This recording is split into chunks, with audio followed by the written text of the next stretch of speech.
Paz do Senhor, amém? Glória a Deus. Depois da ministração desses louvores, nós nos sentimos abastecidos, irmãos, em saber que nós não servimos a um Deus qualquer. Não é um Deus que ficou derrotado e morto, mas é um Deus que se deu e ressuscitou para a glória do nome dele e para perdão dos nossos pecados. É um Deus grande, e nosso dever como filhos deste Deus, nosso dever é engrandecer o seu santo nome. O dever de nós, como crentes na pessoa bendita de nosso Cristo, era exaltar, bendizer o seu santo nome. Louvado seja o nome do Senhor. Amém? Glória a Deus. Estamos felizes com esta oportunidade de estar aqui. Mais um culto da família. Nós já estamos aí no 5º culto da família. Estamos pregando uma série de mensagens sobre fruto do Espírito. E a mensagem de hoje é uma mensagem desafiadora, Deve ser um divisor de águas nas nossas vidas. Quero dizer para você que hoje é uma noite de decisão. É uma noite que, após você ouvir o que será dito aqui, você não pode permanecer do mesmo jeito. Você vai ter que tomar uma decisão. Você vai ter que abraçar uma outra forma de viver, ou viver do modo que você tem vivido, sabendo que talvez não agrade o do Senhor. Eu quero convidar você a abrir a sua Bíblia comigo. Não é difícil, irmãos, caminhar e você já saber a referência. Nós temos aí já 5 cultos da família, que todo culto nós lemos este mesmo texto. E nesse mesmo texto, Deus tem algo diferente a falar com cada um de nós. Então abra a sua Bíblia aí, Gálatas, capítulo 5, versículo 22. Olha o que diz a palavra do Senhor. Amém? Se você não estar com sua Bíblia ou por algum motivo, saiba que nós temos... O rapaz da projeção foi arrebatado. Mas vamos lá, você que está com sua Bíblia aberta. Diz assim a palavra do Senhor, versículo 22. Mas o fruto do Espírito é amor, gozo, paz, longanimidade, benignidade, bondade, fé, mansidão, temperança. Aí ele continua: contra essas coisas não há lei. E os que são de Cristo crucificaram a carne com as suas paixões e concupiscências. Se vivemos no Espírito, andemos também no Espírito. Não sejamos cobiçosos de vanglória, irritando-nos uns aos outros, invejando-nos uns aos outros. Esta é a palavra do Senhor. Nós vamos caminhar nesta noite com um texto sobre longanimidade. É uma palavra até estranha, talvez poucos aqui saibam o que significa. E eu quero caminhar com você, explicando para você qual era o intento do apóstolo Paulo, quando ele escreve para aquela igreja que estava na Galácia. Ele escreve às igrejas da Galácia, e ele explica aquela igreja e contrapõe. Ele diz: olha, aqueles que vivem segundo o mundo, eles têm um modo diferente de vida. Eles vivem pelos seus próprios méritos, pelo seu próprio jeito.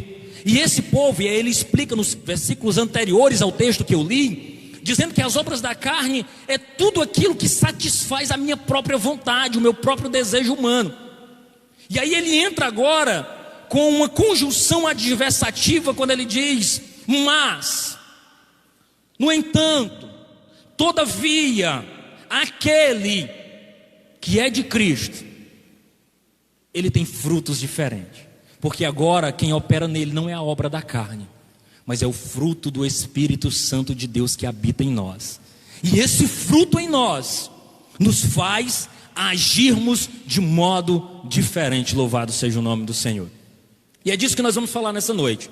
Como eu já lhe disse, hoje é uma noite de decisão, para você como indivíduo, para mim como indivíduo, e para nós como igreja, como comunidade de fé que abraçou a fé em Cristo Jesus. Você pode deixar a sua Bíblia aberta, e eu quero convidar você que nós vamos estudar esse gomo. Quando eu penso em fruto do Espírito, irmão, eu penso numa laranja ou numa tangerina, se você preferir. Cada gomozinho ali representa um aspecto desse fruto.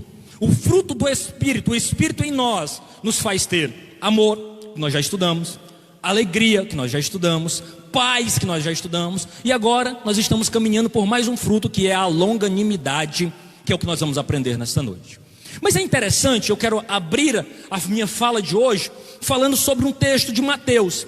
Jesus, em uma determinada ocasião, ele foi questionado pelos escribas e fariseus, e isso está registrado lá em Mateus capítulo 15, versículo 1 a 3, dizendo assim: então chegaram ao pé de Jesus uns escribas e fariseus, atente, dizendo: por que transgridem os teus discípulos a tradição dos anciãos? Pois não lavam as mãos quando comem pão. Ele, porém, respondendo, lhe disse: por que transgredis vós também o mandamento de Deus pela vossa tradição? O que Jesus estava dizendo, e o que os fariseus e escribas estavam dizendo para Jesus era o seguinte: está vendo? Teus discípulos estão comendo e não estão lavando a mão. O ritual que nós conhecemos diz que antes de comer tem que lavar a mão. Mas a questão aqui dos fariseus, dos escribas, não era uma questão de higiene. Não era porque eles estavam preocupados com o fato dos discípulos comerem e terem uma infecção intestinal, terem uma diarreia, por exemplo, porque não lavaram as mãos antes de comer. O que eles estavam querendo aqui era dizendo assim: olha, observem os rituais. E nós gostamos disso, não? Às vezes nós nos apegamos aos rituais, ao rito. Ora sim, passa na frente dali e faz o sinal disso, pega, faz isso e faz aquilo outro, ajoelha, levanta, vai para cá e vai para ali. Nós gostamos desses rituais. O judeu especificamente amava ritual. No dia do casamento, o noivo e a noiva deveriam tomar banho várias vezes. Por quê? Isso no casamento judaico era símbolo de purificação. Eles estavam se purificando. Eles ficavam dias de jejum, porque estavam se purificando, e faziam determinados rituais. E aí o que acontece? Nós, como igreja, às vezes nós gostamos também desses rituais. Gostamos de fazer determinadas coisas que muitas vezes, como disse na escola bíblica hoje, nos impedem de fazer uma checagem interior mais profunda. O rito, seguir um ritual, me impede de às vezes fazer uma checagem interior mais profunda. Me faz às vezes me esquecer de olhar para a minha vida e observar detalhes que eu estou deixando passar despercebido. Inclusive fazer alguns rituais às vezes me faz com que eu pense que sou até mais espiritual do que outros. Ele não faz o sinal disso. Ele não ajoelha quando faz isso. Ele não levanta. Então eu faço, então eu sou mais espiritual. E a grande realidade, irmãos, é que esses rituais às vezes são até importantes, mas não são essencial. Sabe por quê? Porque na força do homem a gente consegue fazer esses rituais. O Adonias desejar fazer alguns ritos, ele consegue fazer. Assim como tem pessoas que conseguem impor a si tal disciplina que fica dias sem se alimentar, consegue fazer uma disciplina de exercício físico e consegue obter o corpo que deseja, na força do próprio homem. Jesus, nesse mesmo texto em Marcos, o evangelista é mais claro. Ele diz: esse povo, olha a expressão que ele diz: me honra com os lábios, mas seu coração está longe de mim. Ele estava falando de um povo que fazia apenas ritos, na força do próprio homem, mas não fazia uma checagem interior sobre a sua conduta, sobre o modo de vida que estavam vivendo. E o que é impressionante nós observarmos isso, é porque quando eu falo de longanimidade, fruto do Espírito, não é na força do homem. Sozinho, na força do meu modo de viver, eu jamais vou conseguir. Na minha própria força, eu jamais vou conseguir. Porque fruto do Espírito é Deus morando em nós. É fruto de uma ação externa. É quando eu abro esse coração que às vezes é endurecido para o Espírito Santo de Deus entrar. E uma vez que ele habita, ele começa a tratar esse coração velho duro, esse Adonias às vezes que quer responder com ira, que às vezes não é amoroso, que às vezes é entristecido, que às vezes não tem paz. Mas quando o Espírito está em nós, não na minha própria força, mas na força do Espírito de Deus, eu consigo avançar e alcançar lugares maiores. que sozinho eu jamais conseguiria. Eu quero lhe dizer nesta noite que uma noite de decisão não é porque você sozinho não vai conseguir. Você precisa do auxílio de Deus morando em você, para que nós avancemos na longanimidade, para que nós avancemos numa vida cristã digna do Senhor, que dá testemunho do Senhor. E aí nós vamos falar que quando o meu eu gosto inclusive de uma ilustração de uma missão que eu fazia parte. Quando a gente ia evangelizar, tinha um folhetinho, e a gente apresentava para quem a gente estava evangelizando 2 círculos, 2 desenhos. Num desses desenhos tinha uma cadeira e tinha escrito a palavra assim, eu, como se o eu estivesse sentado numa cadeira. E no outro círculo tinha uma cruz e o eu embaixo. A ilustração simples queria dizer, e a gente perguntava para a pessoa, como é que sua vida se encaixa? Qual desses 2 ciclos representa a sua vida? Cristo controlando o banco das suas decisões, ou você, o eu, o orgulho, o próprio Adonias agindo da sua própria maneira, o próprio indivíduo fazendo as coisas do seu jeito, destronando Deus e tomando as decisões chaves da sua vida?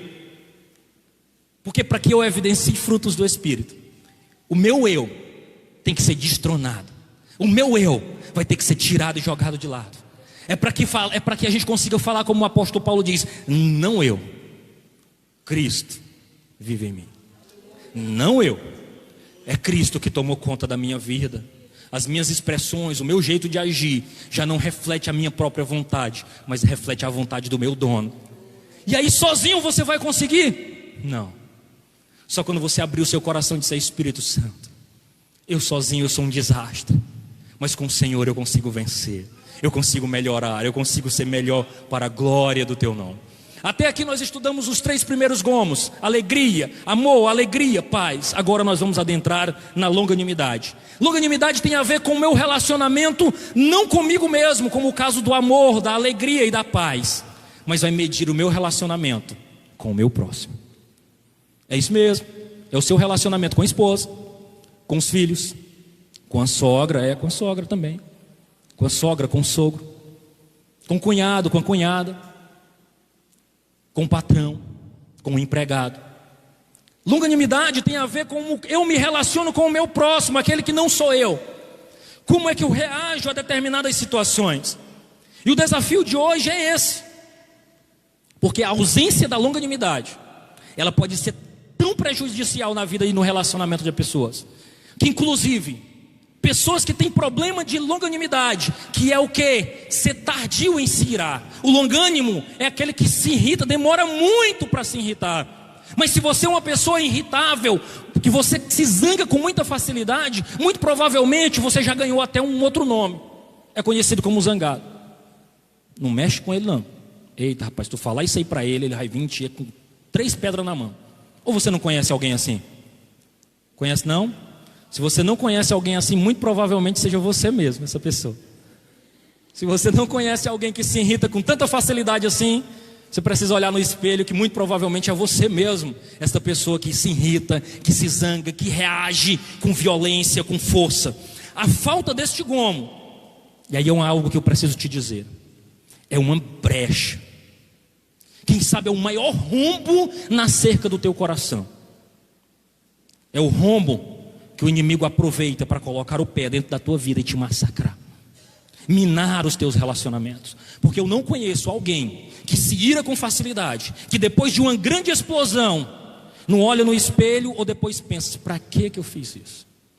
Aí entra um outro problema, o orgulho. Diz, mas já fiz, também não vou pedir perdão não, o fulano também estava errado. E agora ele começa a criar justificativas para a sua ação. Mas no fundo, ele não gostaria de agir desta maneira. No fundo, ele não gostaria de ter se irado, de ter machucado quem está ao redor. E quem é que sofre com o longânimo? Quem é que sofre com essa pessoa que não é longânimo, que se ira com facilidade? Geralmente, é as pessoas que mais amamos. É a pessoa que está mais próximo da gente. E eu quero lhe dizer que para mim, Adonias, este talvez seja um dos gomos mais difíceis.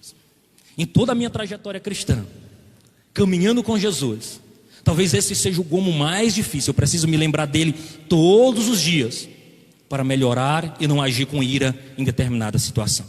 Mas eu quero te convidar e te dizer que hoje é uma noite de libertação. E você precisa conhecer a preciosidade deste dom.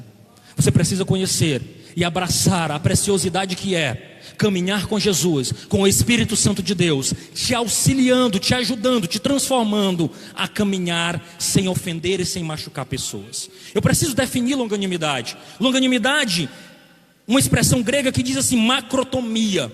E essa expressão quer dizer o seguinte: aquele que suporta a injúria, ações e situações de irritação, de dor, oposto da impaciência. O significado sugere um estado sereno de alma, que sustenta diante da provocação e da irritação. Me diga que uma pessoa consegue viver desse jeito se o Espírito Santo não estiver nele. Não consegue. Sozinho, o mais calmo dos seres humanos reagiria. A longanimidade, o Espírito Santo em nós, vai produzir um fruto, um estado sereno de alma, que às vezes você é insultado, injuriado, provocado, você respira fundo e diz: meu Deus, me ajuda. Senhor, eu não vou reagir como eu gostaria, porque eu sei que o teu Espírito está em mim. É alguém que sofre o dano. Só o Espírito Santo, irmãos, em nós pode nos ajudar a viver deste modo. Ao sair daqui hoje, eu quero lhe dizer que você vai ser provado. E quem sabe, antes de vir para cá você já foi.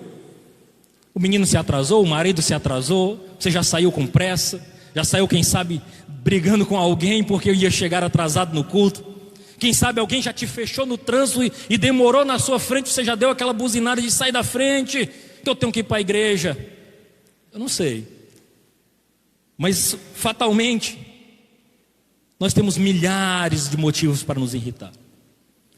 Existe o desenho animado que ele mostra aquela famosa bombinha, né? uma bomba, algo redondo que tem um paviozinho que você liga e ele aí, pum, explode. Não sei se você já viu. Se você é da época do desenho animado, você já deve ter visto.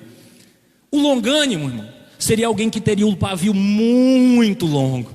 Você ia acender aquele, ia demorar horas, até ele explodir e se irritar. Mas nós sabemos que existem por aí os pavios curtos. Pessoas que explodem no trânsito, que explodem no trabalho, que explodem no ambiente onde ele está. Facilmente o seu pavio estoura e ele sai brigando, estressando todo mundo. O mundo está cheio de pavios curtos, está cheio de pessoas, e certamente você conhece várias pessoas com este perfil. E acaba tendo que lidar com isso diariamente. Mas o que é interessante, o que nós aprendemos com Deus, é que existem alguns tipos de longanimidade. Inclusive, o nosso Deus nos dá exemplo disso. Porque o Deus que nós servimos, Ele é extremamente longânimo, sabe com quem? Comigo e com você. Olha o que diz o texto. Romanos 2, 3 e 4 diz assim: e tu, ó homem, que julga os que fazem tais coisas, cuida que fazendo-as tu, escapará do juízo de Deus? Ou despreza tu as riquezas da sua benignidade, paciência e longanimidade, ignorando que a benignidade de Deus te leva ao arrependimento? O Deus que nós servimos é longânimo.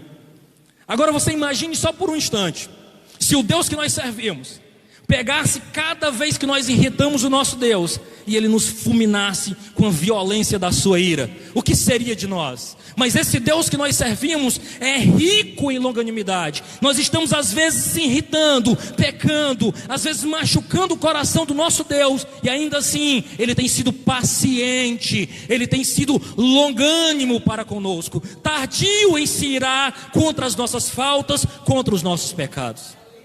Mas a longanimidade também existe do homem para com os homens. Provérbios 25:15 diz: pela longanimidade se persuade o príncipe, e a língua branda amolece até os ossos.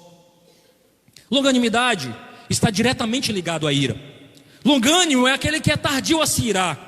A ira no meu e no seu coração talvez seja, como já lhe disse, a maior brecha para o inimigo atuar na sua vida. O diabo entra e acaba com o meu e o seu bem-estar físico, emocional e espiritual. Sabe por quê? Porque o irado, aquele que não é longânimo, ele não adoece só espiritualmente, mas as suas emoções são prejudicadas neste processo.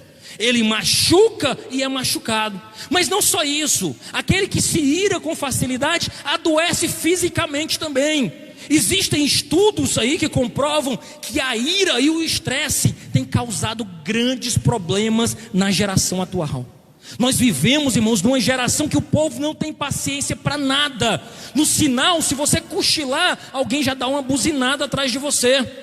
Se você custar um pouquinho, alguém já bate e aí já está feita a confusão. Ninguém tem paciência, ninguém é longânimo, todo mundo está irado. É esse o retrato da sociedade atual. Mas para nós, e eu quero enfatizar isso esta noite, nós temos uma recomendação diferente. O apóstolo Paulo, escrevendo à igreja que estava em Éfeso, ele diz no capítulo 4, versículo 26 e 27: quando vocês ficarem irados, não pequem. Apaziguem a sua ira antes que o sol se ponha. Não deis lugar ao diabo. Parece mandamento, né? O apóstolo Paulo diz assim: fique irado, mas não peque. Fique irado, mas não deixe o sol se pôr sobre a sua ira. E perceba que se você olhar nesse texto, o versículo 26, ele não termina com um ponto final.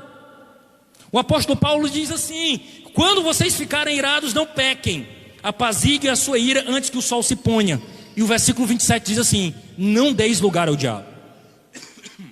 O que o apóstolo está dizendo, sabe o que é?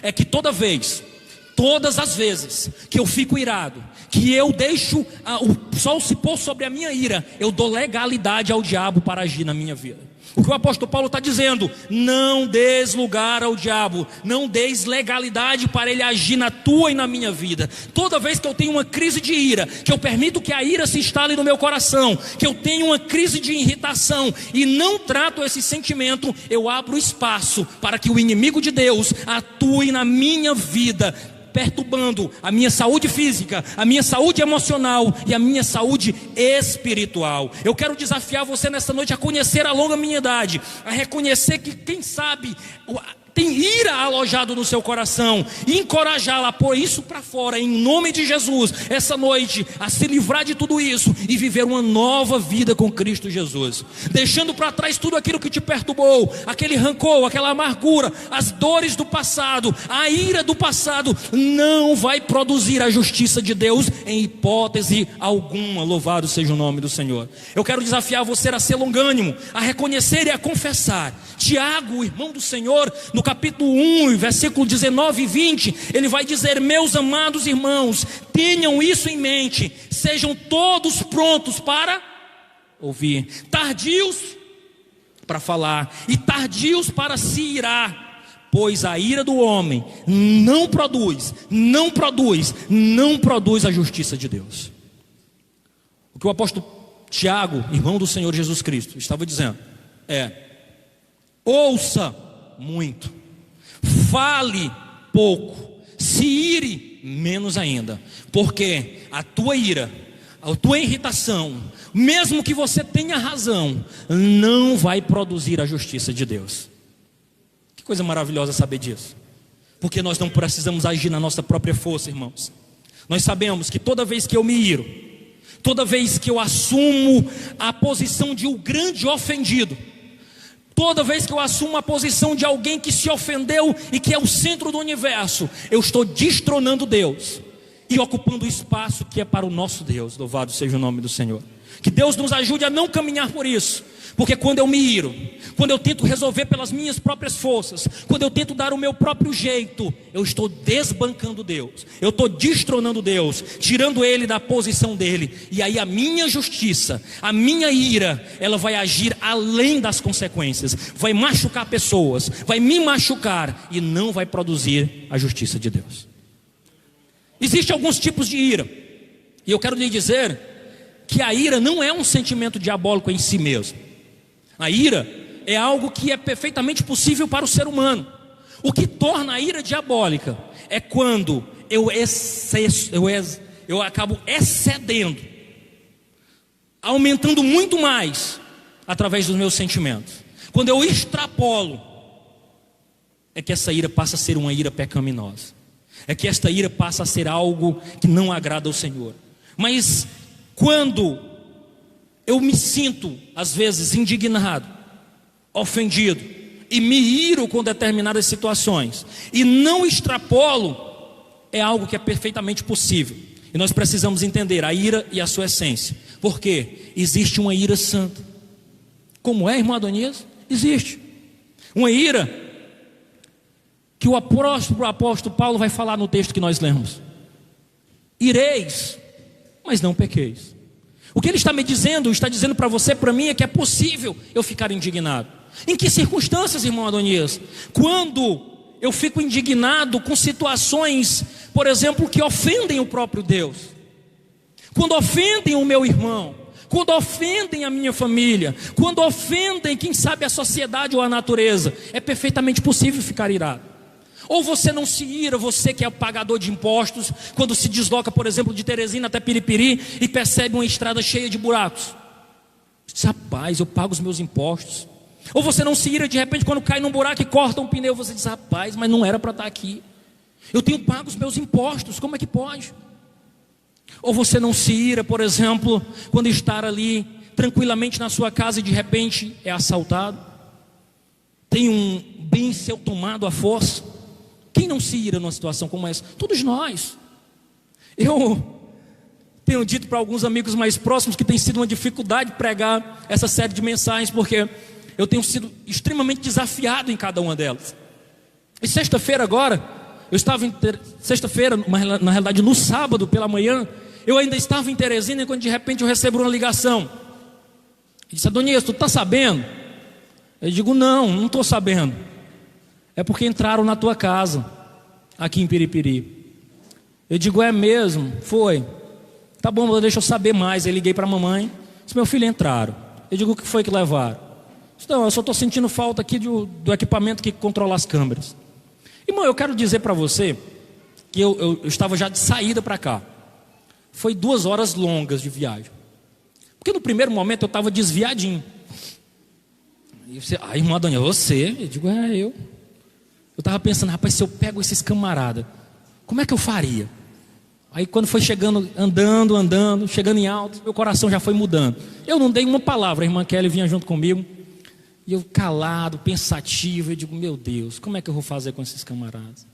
Será que eu vou descobrir o que foi que eles fizeram? Aí você começa a imaginar o que foi que eles arrebentaram. E diz, rapaz, arrebentaram as minhas coisas. Dá tanto trabalho para conseguir. E aí você começa a pensar. E aí você começa a questionar tudo e todos. Só que a viagem é longa, né? E você vai aplacando, eu digo, Jesus, domingo à noite eu vou pregar sobre longanimidade. Sobre a possibilidade que você tem de se irar, mas não tem de pecar. E o fato é que quando eu cheguei, o estrago foi bem menor do que eu pensava. Eu digo para você que o meu coração até ficou mais em paz. Eu digo, são as coisas que acontecem. Isso me impede de ficar irado? Não. Isso impede de ficar chateado e buscar justiça? Não. Acionei quem deveria ser acionado, fiz o boletim de ocorrência, fiz tudo que tinha direito, mas agora eu vou me martirizar eternamente, me indignar, dizer o que não devo dizer, sair à procura como um grande justiceiro, procurando ceifar a vida de quem quer que seja? Não. Eu tenho o direito de me indignar, de me irar, mas eu não tenho o direito de pecar neste processo. Eu tenho que me examinar, para que essa ira, que não produz a justiça de Deus, não habite o meu coração ao ponto de se tornar rancor e me fazer uma pessoa irada, uma pessoa violenta, uma pessoa que vai atrás dos seus direitos até as últimas consequências. E aí a gente vai aprendendo nesse processo. Nós temos motivo de sobra. Jesus se irou em determinadas circunstâncias. Jesus entra no templo e vê os cambistas ali, e ele tem uma ira santa. Ele pega um azorrague e espanca aquele povo. E tira aquele povo dali, por quê? Porque tinham transformado a casa dele num grande comércio de câmbio e não estavam honrando aquele lugar que era para a adoração do Senhor. Jesus se irrita, mas tem a ira pecaminosa, e deixa eu avançar aqui. E a ira pecaminosa geralmente ela é infundada, ela é egoísta, ela atende os meus próprios objetivos e direitos. É como o pai, que às vezes o filho erra e ele o corrige além da conta, espancando e maltratando a criança. Quando na realidade, muitas vezes aquela pequena criança, aquele pecadorzinho ali, fez o que fez para chamar a atenção. O que eu deveria fazer como pai? Disse: meu filho, antes de você me ofender, você ofende a Deus. Olha o que o filho pródigo diz quando ele encontra o seu pai. Ele diz: pai, eu pequei contra os céus e pequei contra ti. Aquele filho pródigo tinha consciência que antes de ter pecado contra o seu pai, ele tinha pecado contra Deus. E é isso que nós precisamos entender. Nós não somos o grande ofendido do universo. Nós não podemos chamar para nós algo que não nos pertence. O nosso coração, ele não foi feito para comportar um excesso de ira, para comportar toda a ira que existe. Nós fomos feitos para comportar o Espírito Santo de Deus e ter nossa vida transformada por Ele. Existe ainda a famosa ira perfeccionista. Será que você conhece essa ira? É um tipo de ira pecaminosa.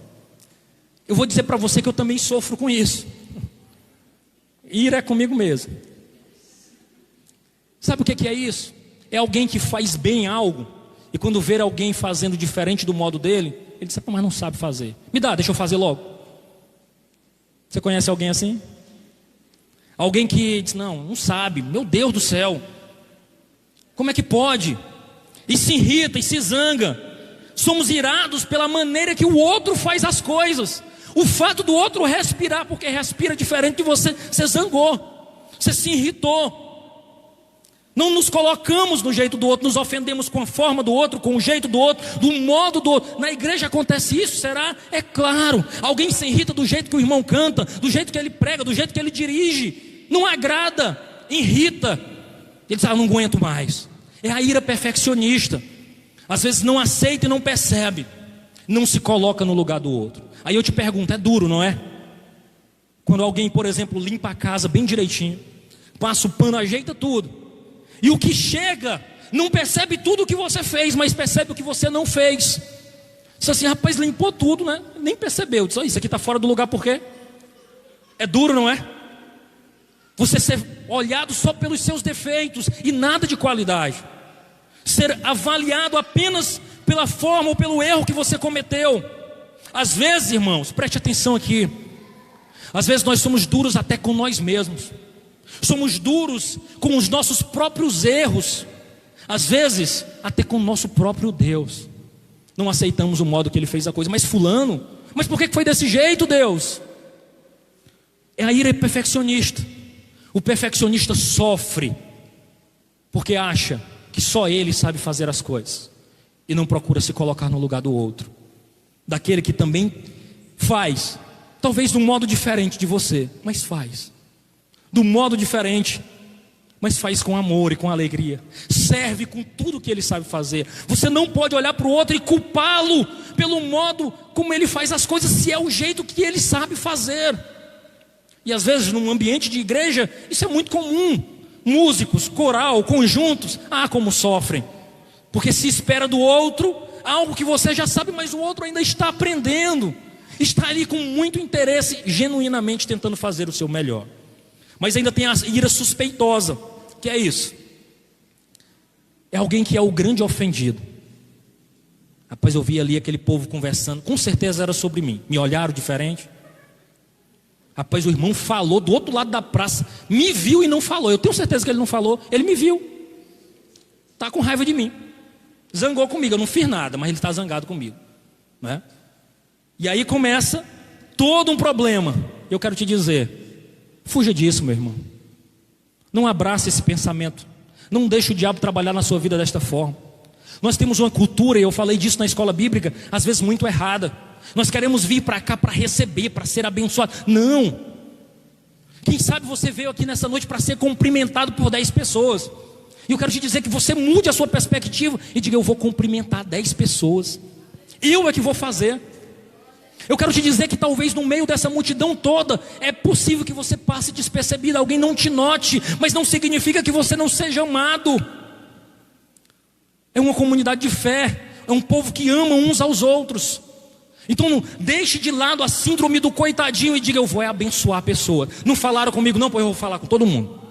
Não me viram não, pois eu vou falar com todo mundo agora, eu vou ficar na porta, agora eu vou ser notado, eu digo, olha, eu te amo, que bom que você veio, que bom que você esteja aqui. É uma comunidade, irmãos. Não fuja dessa ira suspeitosa, dessa ira que acham que estão me perseguindo, querem o meu lugar, ninguém gosta de mim. Não, você é amado por Deus, você é amado por esta igreja, você é amado por este povo, você está no lugar certo, porque você é alvo do amor de Deus. Louvado seja o nome do Senhor.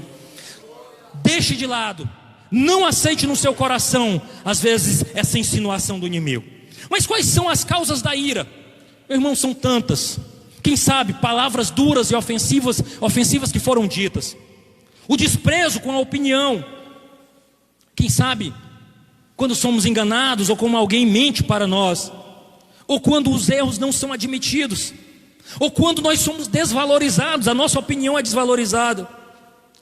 Quem sabe, a ira tem causas como necessidade ignoradas, perseguição, calúnia, o constrangimento. Alguém me constrangeu. Alguém pegou o microfone e relatou a minha vida e mandou uma indireta para mim, me ofendeu, me feriu, me machucou. Quem sabe são tantas as causas de ira alojada no coração. Mas eu quero te dizer que caminhar com esta ira não vai te levar a lugar nenhum. Hoje é noite de decisão. É noite que você vai decidir se livrar deste fardo que, quem sabe, você tem carregado por longos anos. É noite de libertação para você. É noite que você vai pegar essa ira e vai jogar fora e dizer: Deus, trata e limpa o meu coração. É noite de cura, irmãos. É noite que o Espírito Santo quer tratar a tua vida. Mas existe ainda as marcas de uma pessoa irada. E o irado, ele se denuncia pela rigidez, as atitudes argumentativas, tudo ele tem resposta. Eu lembro de uma vez eu brincando com um amigo, a gente conversando, e ele me falou uma coisa e eu já fui com muita ênfase. Aí ele brincou comigo e disse assim: guarda a tua espada, Pedro. Aí eu entendi a relação lá com o jardim do Getsemane, que Judas, quando leva os homens para prender, a primeira coisa que Pedro faz é tirar a espada e corta a orelha lá do Malco, como diz a tradição. E aí ele brincou comigo dizendo assim: guarda a tua espada. Porque muitas vezes nós nem perguntamos nada, já tiramos a espada e decepamos alguém. Já tiramos a espada e já devolvemos a ferida, já machucamos. E quem sabe não era momento para aquilo. Quem sabe respirar fundo apaziguaria tantas coisas. E essa ira também estava presente num personagem no Antigo Testamento, Jonas. Jonas tinha um grande problema com os ninivitas. Quem sabe um dia eu trago uma mensagem só sobre Jonas. E de repente, ele não queria pregar para os ninivitas, porque ele sabia que Deus poderia se arrepender e perdoar aquele povo. E agora Jonas tenta fugir, Deus pega ele, bota no peixe, leva para a praia, ele resolve pregar. E aí ele fala para Deus e diz assim: Deus, eu sabia que o Senhor ia perdoar esse povo. Mas Deus é pedagógico, é didático, e ele faz nascer um pé de aboboroeira, quase que não sai a palavra. Um pé de abóbora, né? Não vamos forçar um português não.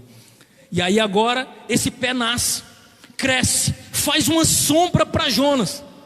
Jonas acha bom demais. E aí Deus faz subir um animal, um inseto, pica, e a planta morre. Quando o sol bate na testa do Jonas, o Jonas se chateia tremendamente com pena daquele pé e diz: eu quero morrer. Deus olha para ele e diz assim: Jonas, é justa essa tua indignação? É justa essa tua ira? É a pergunta que você deve fazer. É justa a ira, quem sabe, que eu carrego no meu coração? Eu quero lhe dizer que poucos escapam desta palavra desta noite. Eu quero dizer que talvez aqui tenha um depósito acumulado de ira gigante, que precisa ser jogado como fardo fora. E Deus trata o coração de Jonas dizendo: esse pé nasceu e no outro dia morreu, e tu não tem penas destes ninivitas que não sabem definir sobre a mão direita da esquerda. Esse povo precisa de mim, Jonas. Às vezes nós somos assim, irmãos. Nós não queremos dar oportunidade para aqueles que nos feriram. Jonas se sentiu ofendido com os ninivitas e desejou para eles que Deus os matasse, não desse novas oportunidades. Mas eu quero te dizer, o nosso Deus é um Deus de novas oportunidades, inclusive para mim e para você. Mas o irado também, ele tem outros sinais, e esses sinais são perigosos, que são os sinais não verbalizados. Ou já aconteceu com você não? Alguém que dá o gelo do silêncio. Você irritou, você falou uma coisa, eu digo: não vou lhe falar nada. respostas monossilábicas: sim, não, não quero, obrigado, tá bom. Ou não acontece com você? Ou você não conhece alguém assim? Ou outro, quem sabe, que anda a toda velocidade no carro. Você já andou num carro assim? O cara se zangou com alguma coisa, meteu o pé no acelerador, saiu a toda velocidade. Você, meu Deus, o que foi que eu fiz? Ai, vamos todo mundo morrer aqui agora. O que foi? Jesus, me ajuda. Sai a toda velocidade na moto porque estava irritado, o grande ofendido. Eu espero que você não tenha andado num carro assim. Eu acho que eu já dirigi um carro assim. O grande ofendido, o centro do universo, que teve os seus planos e projetos frustrados, e agora ele corre risco, ele arrisca a sua própria vida, ele arrisca a vida da sua família, ele corre o risco de uma trancada e de ter um problema no trânsito, de bater em alguém, porque estava irado, estava com o coração irado. O indivíduo irado, ele se coloca no centro do universo. O pastor Armando Bispo, da Igreja Batista Central de Fortaleza, ele diz: a grande verdade é que a ira instalada no coração do homem destrói a sua saúde física, emocional e espiritual. Aquele que se ira, aquele que vive com ira, adoece do seu corpo. Ele entra, essa ira gera depressão, gera baixa imunidade, provoca inclusive alguns tipos de câncer. Eu nunca vi tanta ira nos estádios, nos condomínios, com o vizinho, no trânsito. Só Jesus para tratar o coração deste povo. E agora João, ele diz que aquele que está irado, aquele que não ama o seu irmão, não pode andar na luz. Ele anda na escuridão, ele anda nas trevas. Como lidar com isso? Eu já estou caminhando para encerrar. Compreenda que a essência, ou na maioria das vezes, a nossa ira ela é egocêntrica, pecaminosa, egoísta e cheia de emoções negativas. Alguém que se ofende porque a esposa tirou um objeto do lugar. Cadê, mulher, o negócio que estava aqui? Ou homem, eu não sei. O pastor Armando Bispo cita um exemplo de uma mulher que ligou para ele acuado dentro de um quarto, escondendo do marido, porque o marido estava bufando do lado de fora, chateado porque a mulher tinha tirado um objeto do lugar, e ele se sentiu o grande ofendido do universo. Que coisa terrível. Você diz: mas eu nunca vou chegar a esse nível. Tenha cuidado. Muitas vezes, quando nossos objetivos são frustrados, nós queremos descontar no outro. O pastor Martin Luther King, pastor americano, grande ativista pelos direitos humanos, ele diz: você não pode evitar que os pássaros voem sobre a sua cabeça, mas pode evitar que eles façam ninho. Você não pode evitar situações de ira, de estresse. Você não pode evitar a provocação do outro. Eu não tenho controle nenhum nas atitudes do irmão Kennedy para comigo, mas eu tenho um controle sobre as minhas reações para com ele. Ele pode me ofender, mas a resposta que eu dou pode ser diferente. É isso que nós precisamos entender, que muitas vezes você e eu somos ofendidos, e às vezes com razão, legitimamente. Quem sabe você foi traído, ofendido, machucado. Quem sabe te enganaram, te passaram a perna, te humilharam. Você tem razão para isso, mas não se coloque como o grande ofendido, porque a Deus pertence a vingança. Ele vai retribuir. Pegue todo esse pacote, coloque aos pés da cruz e diga: Deus, cuida da minha reputação, cuida dos meus interesses, cuida da minha vida. Louvado seja o nome do Senhor. Você tem duas atitudes. A primeira, fale com Deus.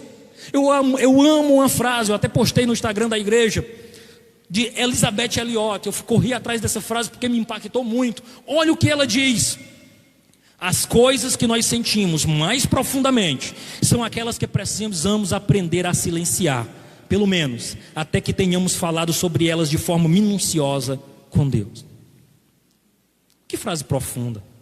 Traduzindo em miúdos, o que significa isso? Sabe aquilo que te machucou, te feriu, que você quer dar a resposta dura? Sabe o que é a orientação aqui da Elizabeth Elliot, uma grande mulher de Deus? É que você, silencie. E vai falar com quem, irmão Adonias? Com Deus. Digo: Deus, eu fui ofendido. Deus, eu fui humilhado. Deus, o meu irmão está me perseguindo. Você sabia que os primeiros salmos da Bíblia, eles são chamados de salmos em precatório? Você sabe o que significa isso? Era o salmista dizendo: Deus, estão me matando. Os meus inimigos estão crescendo contra mim. Deus, eles vão me matar. Se o Senhor não está vendo, está chateado, está zangado, escreve um salmo. É melhor do que ir atrás do irmão e zangar com ele, brigar, chamar, dizer as verdades. Silencie e fale com Deus sobre as lutas e as dificuldades que você está enfrentando. Seja sincero, digo: Deus, estão me pensando, Senhor, estou me sentindo ofendido. Deus, estão me machucando, estão atentando contra a minha honra. Deus, me socorre. Louvado seja o nome do Senhor. E eu quero te dizer que se Deus é Deus, e Ele é, e se você é crente em Jesus e acredita no poder dEle, é Ele que vai cuidar dos teus interesses. O dono do universo, Ele vai cuidar. E você vai fazer o quê? Vai continuar amando e orando pelos seus inimigos, dizendo: Deus, toma conta deles para mim. É o Senhor que pode resolver essas coisas. Na força do seu braço, a sua justiça não produz a justiça de Deus. Mas também fale com a pessoa. O próprio Paulo, escrevendo aos Efésios, ele diz: por isso deixe a mentira e fale a verdade, cada um com o seu próximo, porque somos membros um dos outros. Aos Colossenses ele diz: a vossa palavra seja sempre agradável, temperada com sal, para que saiba como vos convém responder a cada um. Sabe o que ele está dizendo? Foi ofendido? Fale a verdade em amor. Diga: meu irmão, eu me senti ofendido mesmo. A sua palavra me machucou. Mas eu estou aqui não para dizer que você me machucou, mas para me reconciliar com você, para acertar os nossos ponteiros, para ajustar a nossa conduta. É isso que a palavra de Deus nos orienta. Não use a desculpa do covarde. Eu falo mesmo, me provocou, eu digo é na lata. Eu não levo desaforo para casa. Não, a palavra de Deus diz que você não tem essa liberdade, porque a sua palavra deve ser temperada com sal. Tem que ser a verdade em amor, não para destruir o próximo, mas para o restaurar a Deus. Esse é o papel da nossa comunidade, do nosso povo, da igreja do Senhor. É assim, irmãos, que nós seremos conhecidos como um povo que tem um Deus e que serve a Deus aí fora, dando testemunho de vida nas nossas relações com os nossos próximos. Louvado seja o nome do Senhor. E eu quero caminhar para encerrar dizendo que sua atitude deve ser uma atitude de perdão. Mesmo ofendido, é chegar para o irmão e dizer: olha, eu te perdoo em Cristo Jesus. Eu te perdoo. E não é essa história de: eu te perdoo e você fica para lá e eu vou mudar de igreja, não. É dizer: eu te perdoo e nós vamos conviver em Cristo Jesus. Louvado seja o nome do Senhor. A longanimidade. A nossa oração deve ser que essa longanimidade, irmãos, recaia sobre nós. Que essa longanimidade, como fruto do Espírito, alcance o meu e o teu coração. Que nós não sejamos depósito de ira para além daquilo que nós fomos feitos. E eu quero aplicar nessa noite dizendo o seguinte: eu arrisco dizer que quase ninguém escapa desta palavra esta noite. Arrisco ainda que algumas pessoas que aqui estão precisam de uma vez por todas fechar essa brecha em seu coração e não dar lugar ao diabo. Há pessoas que precisam, quem sabe, expor e denunciar isso publicamente, porque quem sabe você tem sido, a sua marca tem sido conhecido como o cabeça quente, o estouradinho, o zangadinho, e Deus não te deu esse nome. Quem sabe hoje seja um dia de você dizer assim: basta, eu não vou carregar mais este nome. Eu conheci alguém que era chamado de Raimundo Cabeça Quente. Imagine como era que esse homem reagia às suas situações. O irmão Raimundo está se acusando ali. Raimundo Cabeça Quente, era eu, mas Jesus transformou, porque Ele faz assim. Glória a Deus. Já pensou que hoje você tem a oportunidade de ter o seu nome mudado, mas não Raimundo Cabeça Quente, mas Raimundo, filho de Deus, Raimundo crente em Jesus, Raimundo que tem um novo nome escrito para a glória do nosso Deus. Deus quer te dar um novo nome. Basta de você caminhar carregando o nome de uma pessoa irada. Tome a decisão nessa noite, sabendo que a sua ira, a ira do seu coração, não produz a justiça de Deus. Eu quero convidar você a curvar a sua cabeça. E já quero convidar o irmão Kennedy. Ele vai louvar, junto com um grupo de louvor, imagino eu. E é uma canção muito sugestiva. É uma canção sugestiva porque é uma oração. É uma oração de alguém que diz assim: eu não quero esse coração. Eu não quero esse coração vendido, que machuca, que fere. Mas eu quero um coração igual, sabe de quem? Ao teu, Senhor.